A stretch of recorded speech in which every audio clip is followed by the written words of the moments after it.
And welcome, everybody, to Lyndhurst Community News. Today is Wednesday, January 31st. Hard to believe already, the end of January. And I'm Brian Haggerty. And welcome. Now, before we get into this week's news, as usual, I'd like to remind you all to send us your news. Anything about your church, your organization, anything going on with a club, sports, school, birthdays and anniversaries of note, as well as engagements. Whatever you have to share, any wonderful news that you'd like to share with the community, please send it to lyndhurstcommunitynews@gmail.com. And as I always say, if you go down to the description box, if you're watching us on YouTube, go down to the description box. You'll find not only that email address, but you'll also find any contact information that I may share regarding any event or anything going on, whether it's email addresses or telephone numbers. They will always be in the description box below the video. Now, if you're watching us on Facebook, you won't find the description box. You have to click the video to bring you to YouTube. And I highly suggest you subscribe. We're up to about 100 and I have to check, about 140-something subscribers there and about 180 followers on Facebook, which is wonderful.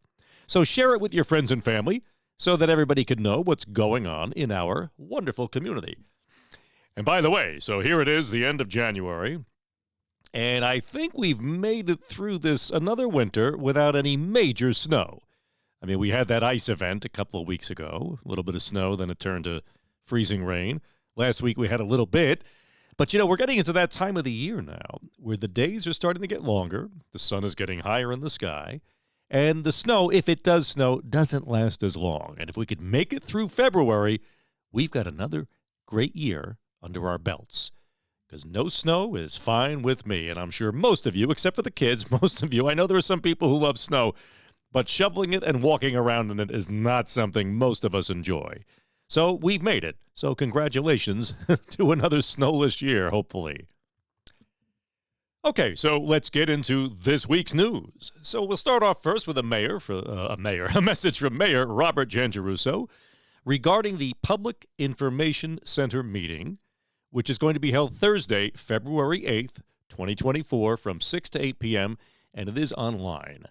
Now, this is regarding the proposal to the preliminary engineering, by the way, for the proposed design and detour plans for the bridge replacement and approachment roadway intersection improvements for the Kingsland Avenue Bridge, as well as to solicit public input on the bridge replacement. Now, everybody in town, especially if you live on Kingsland or Riverside or have to traverse that way every day, we all know that on rush hour, it is a complete and utter nightmare.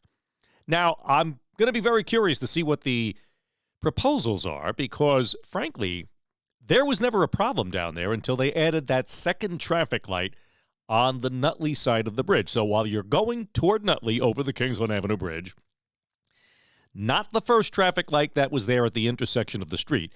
We're talking about the one before you go under the underpass. That was put there about 12, 13 years ago now. I'm not sure offhand.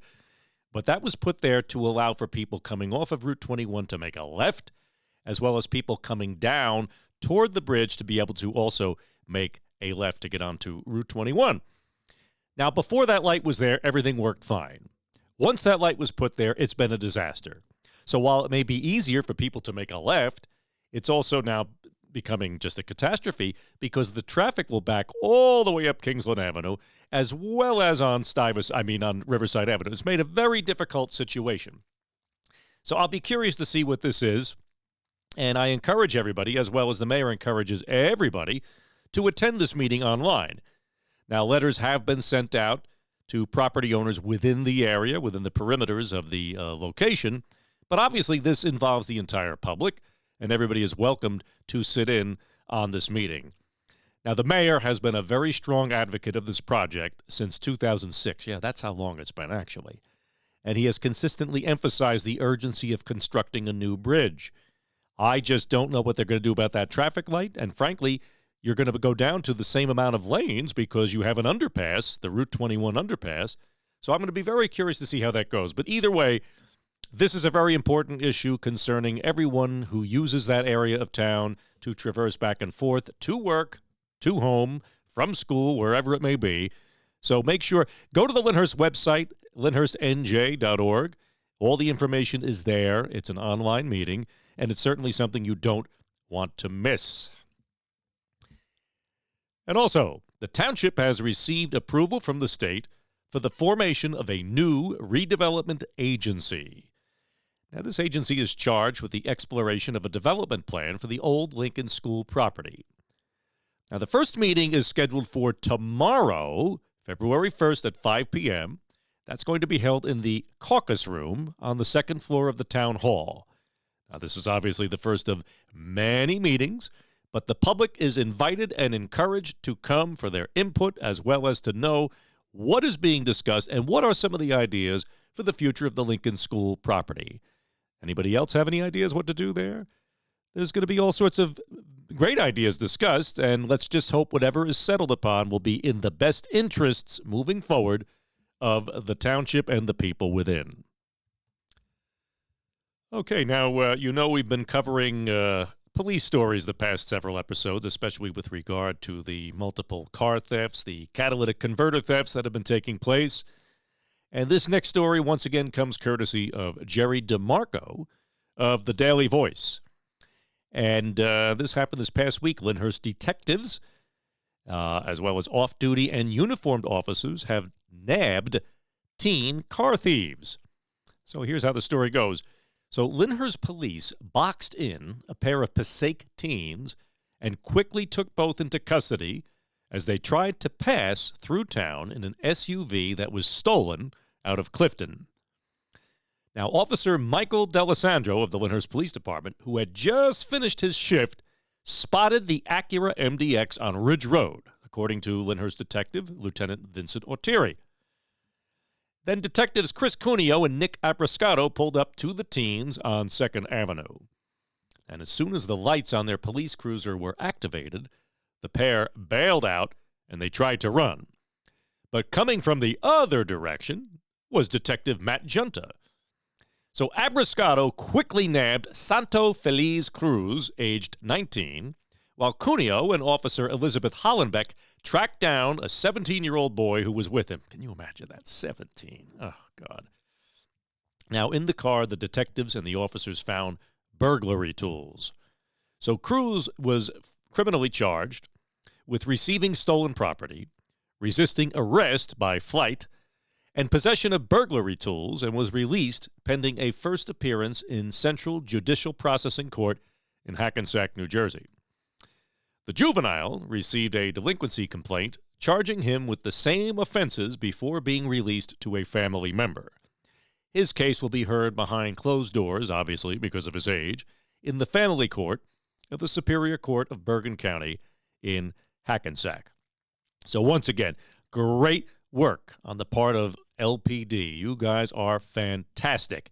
And like we've been saying, keep an eye on your neighborhood. If you have lights on the front of your house, keep them on overnight.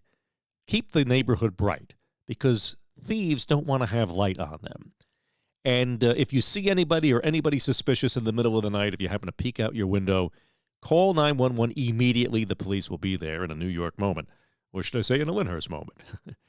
Never confront anybody on your own. Do not do that. These people could be very armed and dangerous. Call the police.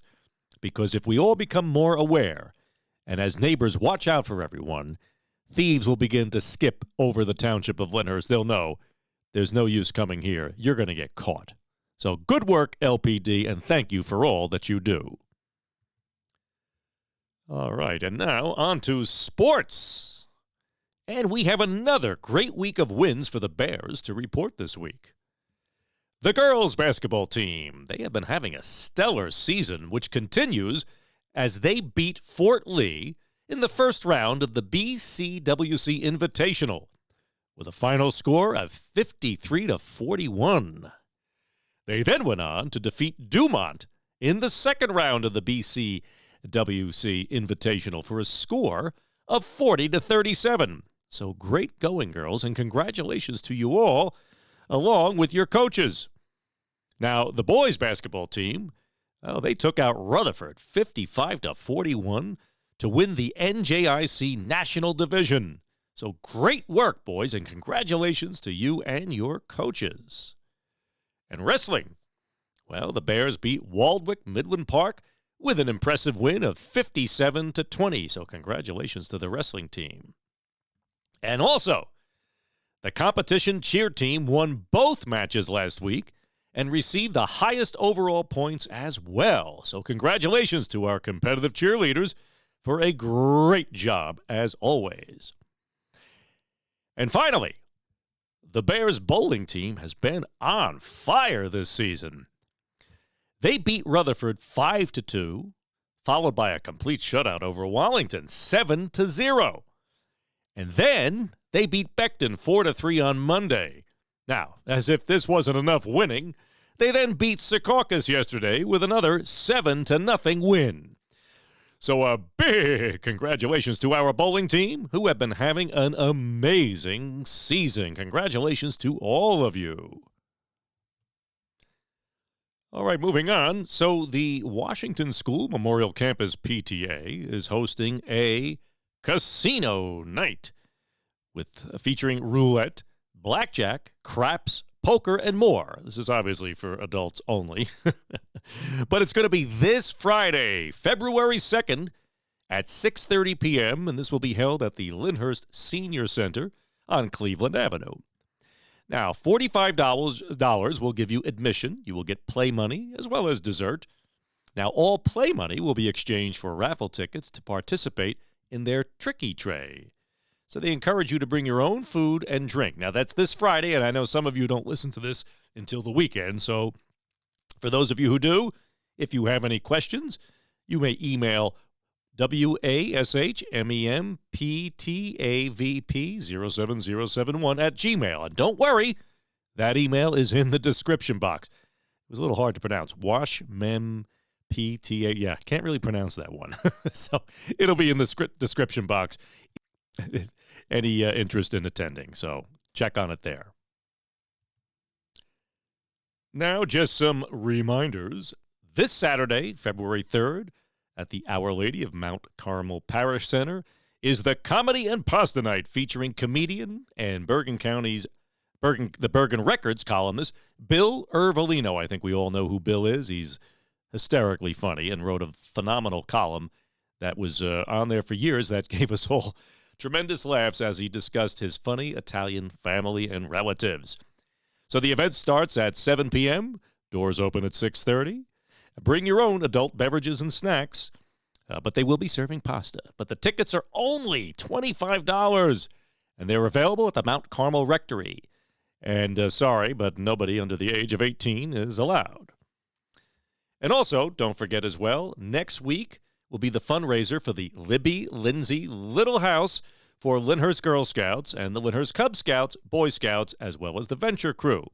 It's being hosted by the Italian American Club of Lyndhurst, as well as the Lyndhurst Girls Association, the Lyndhurst Boy Scouts, and proudly presenting an evening. It will be an evening of Doo-Wop, dinner, and dancing with the band Forever Young.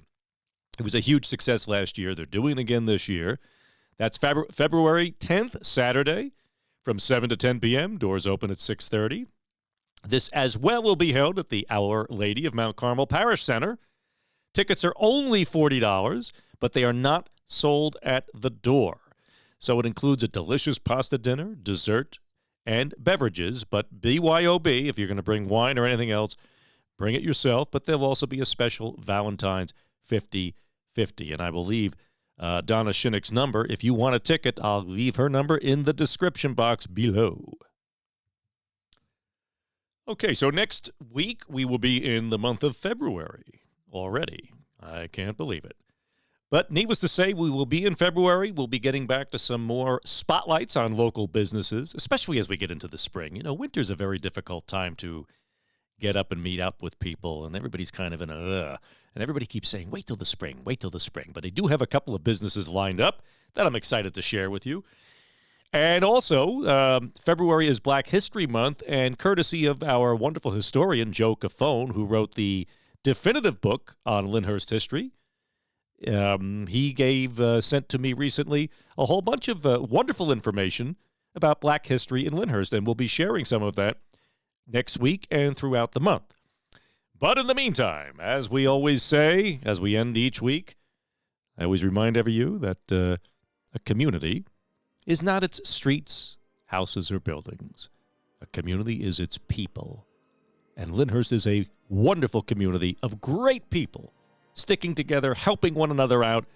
And as I always say, get to know your neighbors, check in on your elderly neighbors, support local businesses, keep Lyndhurst the wonderful community it is.